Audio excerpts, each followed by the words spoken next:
G'day fellas, welcome to a YouTube video. In this video, we're going to be talking about why RUS is so good at the moment, or RUS, however it is that you pronounce it. So we're going to be taking a look at their bonuses and just talking about what it is that makes them so damn strong. So first and foremost, their huge bonus that they've got is early game bounty. So early game bounty is going to give them a gold trickle, okay? So a gold trickle. That is a big factor because it means that you don't actually have to take a gold mine in the early game. So it means that you can just focus completely on wood. It means that you can focus completely on food. So it enables you to have that early focus. Now, in the early game, in addition to that, you've also got access to this bad boy right here, the hunting cabin. Okay, now hunting cabin is more expensive, okay? So it costs 100 wood to make the hunting cabin, okay? But it can train the scout, which enables you to build up an early game force. So you're capable of building up, building up early game force, okay? And they can do that. Now, every civilization can train scouts out of their town center, okay? But if you do that, the consequence is that you have idle time. So they can do that without idle time. Okay, and that's what really makes them very strong in that first stage. Now, one of the other civilizations that are very strong when it comes to early pressure, the Mongols, they are able to do this as well. Build up an early game without idle, an early game force without idle time. Now, I'm sure a lot of people might be sitting there and saying, okay, but Drongo, a lot of civilizations have got access to the barracks, or every single civilization's got access to the barracks in Age of Empires 4 in the first age. So, you know, why is it that the hunting cabin is different? Well, the hunting cabin is sort of part of the build order that you start with the RUS. You've got enough resources to do it. It's not something extra that you need to make, and it's already achieving something. So in addition to it just being a mill, it also generates gold based on the nearby trees. So it's got like it is a very strong early economic building. So they begin to build up this early game early game force. So typically you see like RUS players go for 3 to 4 scouts. Personally, I prefer, my magic number of scouts is 7 scouts. I love 7 scouts because it enables you to steal 7 hunts or 7 deer carcasses from your enemy. And that is exactly how many deer are in a hunt. So RUS players get this early pressure up. With these early scouts, okay, they can apply pressure to your gold mine as well. So apply pressure to gold mine. Now, typically, this is like a little bit different. This is not something I go for, something like this. But with the early game, hunting cabin, you will see players put like 6 villagers on the hunting cabin to get it up as quickly as possible, so that they can train a scout straight away and then go and harass their enemy, so that they can't gather gold in a manner that is like reasonable, if that makes sense. So that would be like that's part of the reason why RUS is really strong. And then, so moving forward, and the Kremlin is a defensive landmark. So this gives them something to fall back on. And what they can do is then, during the transition period, they're able to pick up, professional scouts. So professional scouts, so they gather resources for it in transition. And then by the time they age, they can afford it. Okay, and then so they start researching it immediately because they've already got a hunting cabin. They've got 7 scouts out. At least that's how I do it. And then they begin to take the hunts of the enemy. So as an example, if we go and look, let's go look over here. If we go look at the maps, okay, and let's just talk about a standard Dry Arabia game. Okay, so if we were to pick up Dry Arabia right here, okay, and let's say that we're spawning in as the red player. All right, so we're playing the RUS, so we've now got access to our 2 hunts, okay, which is sitting there, but the enemy has got 1 hunt here and 1 hunt here. Now, this is his close hunt. You always get a close hunt, and then you get a far hunt. So that's our far hunt. That's the far hunt of the enemy. So not only have I like gone and killed these, and then I'd come over here and try and kill these as well if he hasn't already killed them, but now I'm going to go and steal them as well. And so typically, that is going to really create a good balance for me. So the way I like to think about it is kind of like a seesaw. All right, and by me taking those 7 scouts in the early game, it's going to give me a lot of weight. And in addition to that, I'm going to be taking those resources from my opponent. And so it means it's going to be lifting them up in the air like this, and it's going to be giving them less to play with.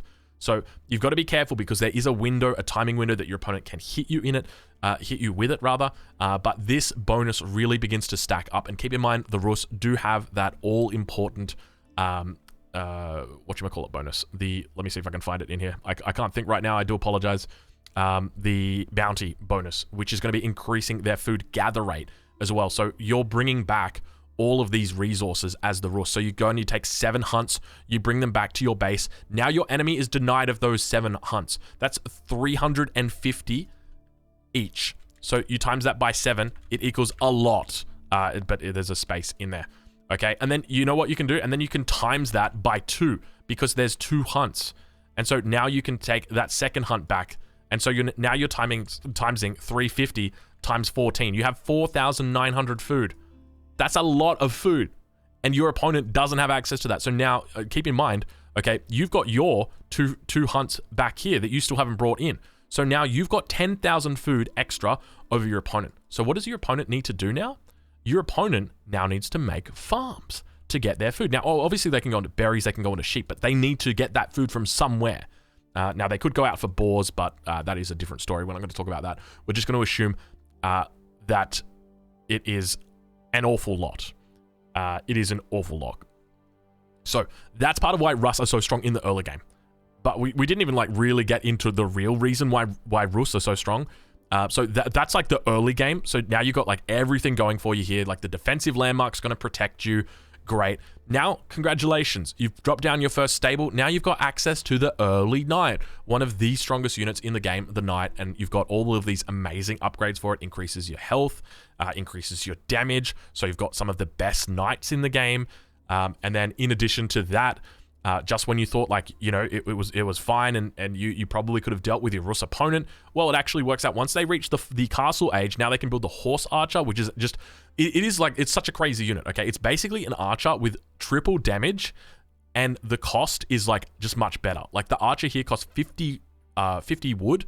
Here, this is only 40 wood. It costs more food, and food is like, that's what you are tiered towards. So that's what you're leaning towards. And as a civilization, like you have got that extra 10,000 food. We talked about it. So you have got so much extra food. Your opponent's going to have to transition to farms. You're now able to get out horse archers as well as this, but it's not even like, we're not even like close to why this is so strong. Okay, because when you age up to the 3rd age, you're going to be going up with the Abbey of the Trinity. In my opinion, this is an S tier landmark compared to the High Trade House. I do love this landmark, but I think just compared to the Abbey of the Trinity, it is so much better. And the reason why is because of tempo. Okay, and when we talk about tempo, we talk about tempo in the 3rd age. So if you take a look at the monastery, it takes 25 seconds to build. Now you could drop that down with like 17 villages and it would build probably pretty close to instantly, but that's a whole nother issue. The Abbey of the Trinity, as soon as you age up, it's going to enable you to begin making those warrior monks. You want to get those warrior monks out, and they are so strong. And the reason why they're so strong is, first and foremost, they are much faster than normal monks. Second of all, they can defend themselves against wolves. Third of all, they can escape from enemies if they're chasing you down because they are faster. I think they actually have a base movement speed of 1.64, which is as fast as a lancer, which is as fast as a knight. So they can outrun those units. So that really starts to get crazy.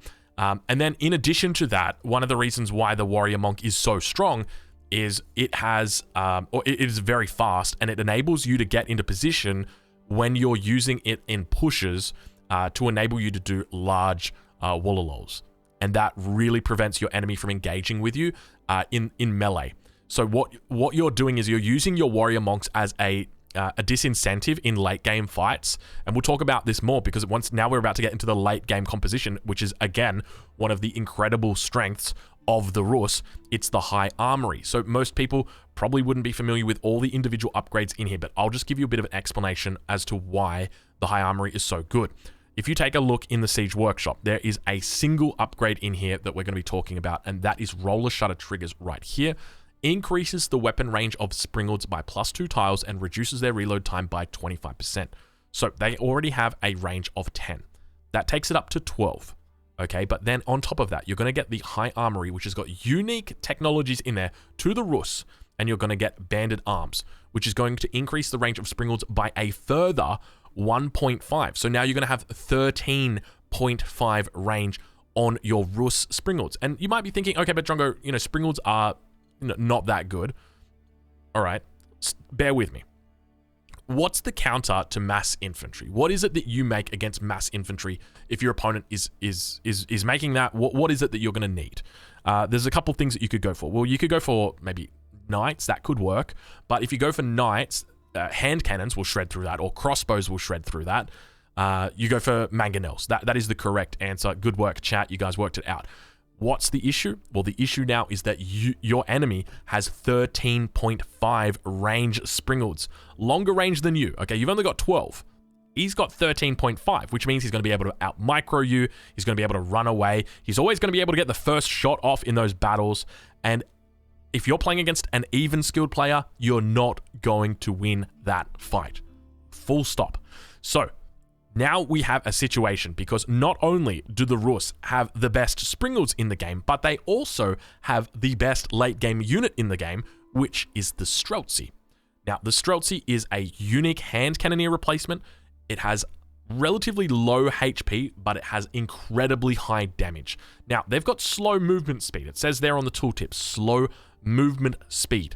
Okay, but you need to consider the fact that they're not really going to be moving because they want to stand still. You just want to make a whole bunch of these. And you're thinking, okay, well, if my enemy is making all of these Streltsy, I'm just going to counter it with mangonels. Well, I can't do that because they've got Springalds. So how do I beat the Springalds? You can't. You can't. They trade so cost effectively with anything that you can build. They trade cost effectively with your bombards. They absolutely will destroy your bombards. Take a look how expensive bombards are. Okay, they cost 2.5 times as much, or bombards cost 2.5 times as much as Springalds. If you think that you're going to be able to somehow get, if we go to the French, and then we go to the College of Artillery, if you think, the Royal Culverin is going to do well, I'm sorry to tell you, it is not going to do well because it doesn't outrange them. And so now you're in a difficult spot because you can't make artillery against the RUS, because if you do, they're just simply gonna kill it. And so that is essentially why the RUS is so strong, because now you have Springalds, which prevent any artillery from, or your enemy from using any artillery. And then you have Streltsy, which are only really countered by artillery, but they can be countered by horsemen. But wait, you forgot the one final piece in the, what's it called when you have the, like those card, what's a card game where you've got the, is it like Blue Eyes White Dragon? What, like the, what I'm thinking? The Full House? Yeah, I guess you could call it the Full House, but it's like, Exodia, thank you, yeah, that's it. Yeah, Exodia. So the last piece in your Exodia here is back up here. And it's from the Abbey of the Trinity. And it's that warrior monk that had gone ahead and picked up that, that all-important relic earlier in the game, because it could beat your enemy to it, because you went and you got the Abbey of the Trinity and it ran faster. And this is exactly the composition that I used against Viper when I played against him. So if we go into here and we have a look at versus Viper game 2, I will just... it's going to look a little bit weird for you guys. You guys are going to see double chat down here for a bit, but you go take a look at the end. What's the unit composition that I am using here? So you can see I've got Streltsy. I've got a whole bunch of his units that I've stolen, but you can see I've got those monks sitting back there. Those warrior monks. They're just sitting there. Monks, I apologize. Some people get a bit annoyed. They are going to prevent any melee attacks from coming in. Now, I'm doing a little bit of a fail because they've both got quite low HP. But as the game progresses, here you can see that I am using these, and he's forced to come out. So when he's trying to do these melee attacks, and once again, I bring this one. So I'm not sure if you guys see, but the unit pathing isn't the best right here, and I kind of push my monk a little bit forward. So yeah, here, let's watch. So I try and use it. You can see him moving around, and then I get the second one up here. And so ideally, he needs to be sitting right here on top of these cannons and doing his thing. And then that way, it's very difficult for him to get sniped. But here, watch, like you can see how he's not meant to move, but Viper does actually get the snipe on it there. And it's a very effective counter to any melee attacks that your enemy does potentially have. And so that's really the Exodia combination of the RUS. They have beautiful synergy in all of their bonuses. There's just so many good things that you can do with them. And, we've talked about absolutely everything. You get that early game gold that trickles in. You get the bonus bounty, which provides all that extra food that you need throughout that mid-game. Early night, you're going to be using it. Stronger Palisades, we haven't even talked about that yet, but those build faster, they're cheaper, really good. The Hunting Gabbins that enable them to provide, those early game pressure. The Wooden Fortresses, we haven't really talked much about that, that's okay. And fishing ships don't have to return to a dock to drop off food. I didn't even know that was a bonus. There you go. The more you know. The more you know, fellas. Well, if you're watching this on YouTube, I hope that you found this informative. I hope that you didn't find me too confrontational. Sometimes I do get passionate about balance. I do think that RUS at the moment are one of the strongest civilizations. If you're wondering what the tier list looks like for the moment, I'll see if I can get that for you. Just give me a second. Let me pull that one up. All right, there we go. And I'll bring it up over here. So this is what I think the current balance looks like with RUS sitting on the top. Anyway, thank you so much for watching the video, and I will catch you guys in the next one.